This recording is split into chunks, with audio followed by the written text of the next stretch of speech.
ल हौ साथीहरू, गुड मर्निङ, शुभ बिहानी। बिहान बिहानै हामी चाहिँ ड्युटीमा लाग्दैछौँ। के गर्नु, अब यस्तै छ। त्यही बिहानै अब चिया नास्ता खाएर चाहिँ लाग्नु पर्ला हौ साथीहरू। अब बिहान बिहानको दिएको छ ड्युटी पनि, यसरी जाँदैछौँ हामी पनि।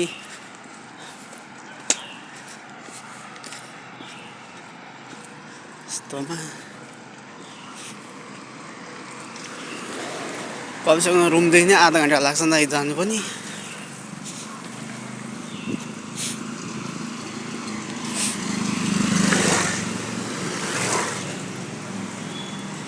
यस्तो अन्धकारमा छ नि त यहाँ पनि।